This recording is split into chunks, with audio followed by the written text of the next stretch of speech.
Alors, on est le 10 novembre. Alors, 10 novembre, la première neige très timide est tombée sur Montréal hier soir et nous faisons des vidéos aujourd'hui, ouais, très court, sur Serveur 2012. Je vais vous montrer dans cette vidéo-là comment joindre un serveur à un domaine existant en tant que serveur membre. Je vais vous montrer comment configurer les fonctionnalités aussi du serveur de façon à pouvoir gérer les différents éléments déjà existants dans le domaine.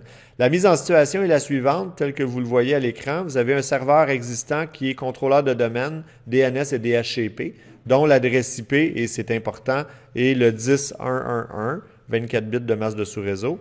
Vous avez un routeur aussi qui nous permet d'accéder à Internet qui est 10.1.1.254.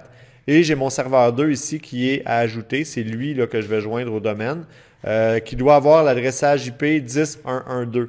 Donc, évidemment, son DNS, ça va être notre serveur 1, 10.1.1.1. Et sa passerelle, ça va être notre routeur, soit 10.1.1.254. Alors, on va commencer la mise en situation en accédant de manière avec un utilisateur administrateur au serveur qui présentement est en mode autonome, c'est-à-dire qu'il est dans un groupe de travail. Donc, quand je regarde mon serveur local, je suis vraiment dans un workgroup ici. Il n'y a pas de stress. On commence avec l'adressage IP. Alors, la première chose, c'est d'aller changer mon IPv4 pour y mettre une IP fixe, évidemment. 10.1.1.2. Masque de sous-réseau de 24 bits, donc 255, 255, 255. Passerelle, c'était 10.1. Je ne l'invente pas, hein, je fais vraiment la mise en situation qui est réelle. Là. Évidemment, vous devez adapter à votre propre situation ces informations-là. 10.1.1.1 pour le DNS, soit celui du serveur 1 qui est juste ici. Une fois que j'ai fait ça, je peux autoriser la mise à jour des réseaux, c'est pas un problème. Je saute un peu d'étapes là, je veux pas sauter d'étapes. Je vais aller avec un petit diagnostic, un petit NS lookup, juste mais certain que je vais résoudre avec le serveur 1, puis que InfoPlus, qui est mon domaine, évidemment vous devez changer ça pour votre propre domaine là. Infoplus.lan soit bien résolu, ça devrait bien aller. Donc, ce qui me donne le droit de joindre pas le client, mais le serveur au domaine. Je le renomme, il va s'appeler serveur 2, et je vais rejoindre le domaine infoplus.lan. Vous n'êtes même pas obligé d'écrire le .lan, ça devrait marcher juste avec infoplus en théorie. Je devrais avoir une alerte d'authentification. Alors, je vais utiliser ADM, qui est un administrateur du domaine. Je rentre son mot de passe secret. Et j'ai un bienvenue dans le domaine InfoPlus. Alors, on doit redémarrer le serveur de manière à ouvrir une session avec le domaine.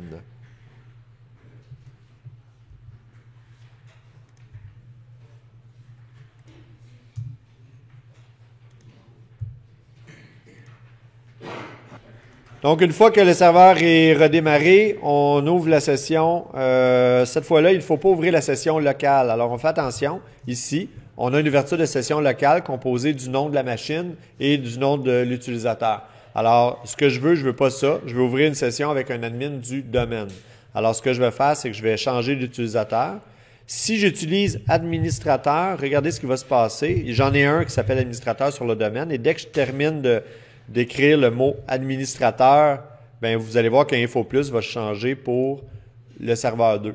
Alors, si je veux forcer l'utilisation du domaine, soit que je mets A commercial InfoPlus, ou que j'utilise un utilisateur qui n'est pas local, soit ADM, qui est uniquement sur le domaine. Alors, dans les deux cas, je vais me retrouver avec des pouvoirs d'administration. J'ai un admin du domaine qui, par défaut, a été placé administrateur local de la machine. Alors, une fois que j'ai ces éléments-là, mon gestionnaire de serveur va démarrer. Il y a un petit délai de mise à jour, très petit délai de mise à jour, mais il est quand même là. Et je devrais voir mes différentes configurations. Je peux voir tous les serveurs. Et dans tous les serveurs, je ne vois pas mon serveur 1. Alors, ce que je vais faire, c'est que je vais ajouter mon serveur. Je vais aller faire une recherche, ajouter mon serveur 1 dans la liste. Et de cette manière-là, je vais pouvoir gérer l'ensemble de mes serveurs. Dès que j'ai rajouté le serveur 1, je vois que ADDS, DHCP et DNS a été affiché. Pourquoi? Parce que mon serveur 1 est un contrôleur de domaine, est un DHCP et est un DNS. Donc, ça me permet d'avoir une console globale de gestion. Sauf que ça ne me donne pas l'outil nécessairement. Hein. Si je vais sur DHCP et si je clique droit sur mon serveur 1, je n'ai pas du tout la MMC pour gérer le DHCP. Et c'est là que vient l'histoire des fonctionnalités. Donc, dans la vidéo, je vous ai dit que j'allais configurer le gestionnaire de serveur. Je viens de le faire un peu, mais aussi ajouter des fonctionnalités, soit des outils. Alors, comment on le fait? Bien, tout simplement dans Gérer, ajouter des rôles et fonctionnalités.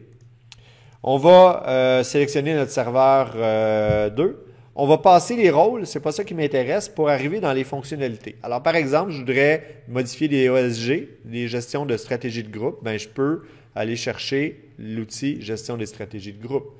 Ensuite, ça ressemble à RSAT sur un client. Vous allez devoir visualiser outils d'administration de serveur distant. Et à l'intérieur de l'outil d'administration du serveur distant, bien, vous allez devoir choisir ADDS pour pouvoir avoir les outils pour contrôler votre domaine à distance.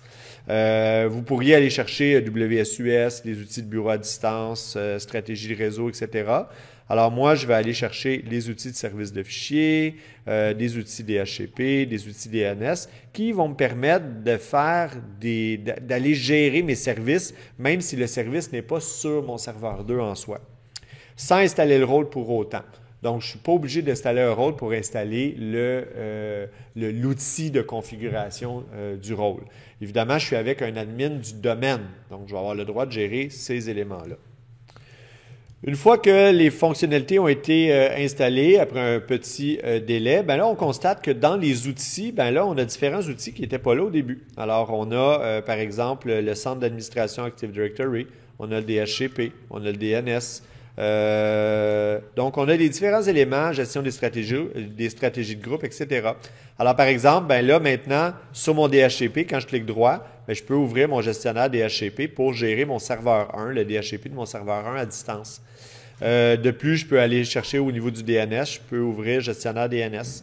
Je peux ouvrir mon centre d'administration Active Directory. Et comme je suis un admin du domaine et que j'ai ouvert une session sur un serveur qui est membre du domaine, ben, je peux avoir accès à mon centre d'administration Active Directory de manière centralisée, sans problème. Maintenant, tout ça s'est rendu possible grâce à deux choses. Au niveau du serveur 1, il faut comprendre que le serveur 1, présentement, c'est un 2008 R2. Et ça, c'est peut-être une information qui n'est pas négligeable. Donc, sur un 2008 R2, il y a deux éléments à mettre en place pour que ça fonctionne. Premièrement, vous devez installer WinRM 3.0 qui a déjà été fait en amont avant la création de cette vidéo-là. Et vous devez aussi ajouter toutes les règles de pare-feu pour la gestion distante du serveur. Sinon, ça ne fonctionnera pas. À partir de 2012 R2, ce n'est pas nécessaire. 2016 aussi, ça gère exactement de la même manière. Mais dans cette situation-là, notre serveur 1 est caché dans un coin. Je n'ai même pas accès au niveau graphique. Ce n'est pas grave, j'en ai pas besoin. Je suis capable de tout gérer à distance. Et voilà.